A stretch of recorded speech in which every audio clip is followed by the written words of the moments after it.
got the windows down, we got the windows. Hey guys, welcome to the Amp Car channel. Today we're going to be looking at fun cars that you can obtain during college. College is a very rewarding time when you're working a lot of heavier end summer jobs that pay pretty well. You're working during school and taking internships, getting paid. But college is also a very stressful time, so it's also great to have a car, especially in a car that's reliable and affordable, that fun in. I know college can be expensive, so I'm trying to find you fun ways and cheap ways to have a fun car. And the first car we're going to look at is the Mustang GT. We're going to be looking at the 2006 to 2010 variant. This car you can obtain for about $5,000 to $10,000. Could be more depending on mileage and packages you get with it. But you're going to have a car with over 300 horsepower, 0 to 60 in under 5 seconds, rear wheel drive, so plenty of fun, plenty of hooning if that's what you're into. Plenty of space on the inside. Back seats, there's a lot of room. Trunk has a lot of room. Interior is pretty nice. And this is just a great car in winter too, because it's a little bit heavier. Just put some winter tires on it and you'll be all good. So the other Mustang we're going to look at is the 2004 GT. It uses the same 4.6 liter motor. Obviously has less of the newer technology in it. And you're looking at 260 horsepower and it's a little over 5 seconds. You find this one in the lower range, about $5,000. So obviously the interior is not nice and everything else, but great car if you're on a little bit tighter budget. Still tons of fun and everything like that. So the second car we're going to look at is a Subaru WRX. Looking at preferably the second generation, 2002 to 2007. These are a 2.5 liter 4-cylinder motor. Depending on miles and condition, you're looking at $5,000 to $16,000. You're going to have a 300 horsepower car though, all-wheel drive, so great for winter if you're in a northern state that experiences heavy winters. It's got a huge aftermarket support for it, and which lets you build the car and have a little bit more fun with it on a budget, because budgets are obviously going to be important in school when you're on a money crunch. Third car we're going to look at a little bit more in the pricey end, but it's the Subaru BRZ, the Scion FRS, and the Toyota 86. So these came out 2012 to 2018. You're looking at about $15,000 to $24,000 for one of these cars, just because it's newer, a lot of newer technology in it. So it's a coupe variant, just only got the 2 seats in it, so you're very limited on space in these cars, which is I guess one of the bigger cons of it.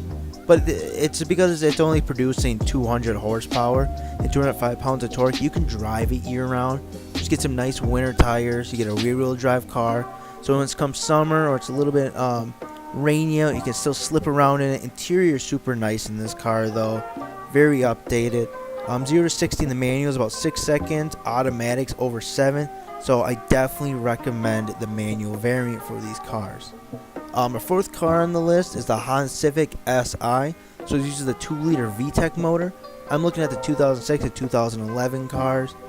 You're just slightly under 200 horsepower range, but these cars have a heavy aftermarket in the modification community.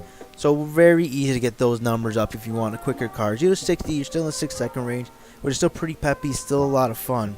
Fifth car on our list is the Camaro, and I'm looking at the 5th gen Camaro. So for this one, you can either go with the V6 variant or the 3.6 liter motor, the LSLT trims. Very reliable motor if you're not looking for a super fast car, but your 0 to 60 is still 6 seconds. You're still producing over 300 horsepower. The car is a little heavy though, so the V6 sometimes struggles in the car, but your gas mileage is going to be a lot better, and it's also cheaper than the V8. You're looking at $8,000 to $12,000. The V8 version 6.2 liters is the Corvette motor.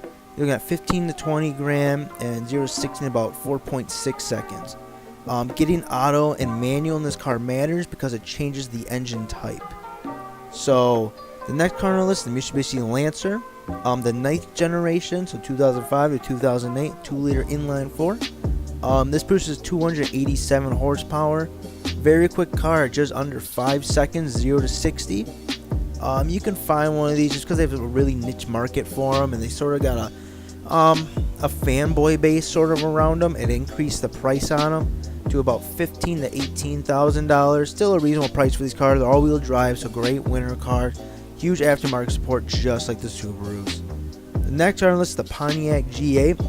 Looking at a couple different models here. So they were produced 2008, 2009. They're all rear-wheel drive, but you have the base model, which is the 3.6 liter, so 260 horsepower. You have the GT. They use the 6.0. That's got 361 horsepower, and you have the big dog, the GXP. They use the 6.2 liter. It has 415 horsepower. The bases 0 to 60 time, you're looking at 7 seconds. The GT, you're looking at 5 seconds, and the GXP, you're looking at 4.5. The cost of the base model, $5,000 to $9,000. GT's $9,000 to $15,000, and GXP's $20,000 to $30,000.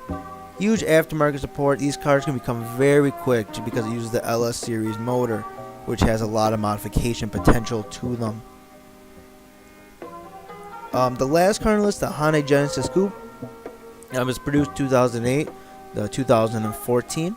You can find one of these roughly $7,000 to $13,000. Very sharp looking car. Almost has sort of a very sleek, exotic look to them. You don't see a ton of them on the road. Huge aftermarket support. This uses a 2-liter motor at 274 horsepower. It's pretty good. It's under 6 seconds, 0 to 60. This car does have a lot of exterior modifications that can be done to really shape the look of this car and make it really stand out.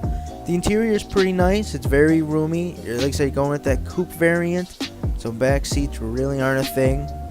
Recommend the manual in this car. That's a big plus for this car. Thank you for watching. I hope you got something out of this and you can really find a car you like to enjoy during college. The Corvette in the beginning was mine, and I love the car even though I don't get to drive it living up here in Wisconsin, and I get like 4 months to drive it. So I highly recommend these cars so you can drive them year round, really enjoy the cars year round. Or if you do have a second car, put it away, keep it nice, and once you get out of college, get a big paying job, definitely put some money in the car and you can have a lot of fun with these things because they're all very moddable cars that were on this list. Thanks for watching, guys.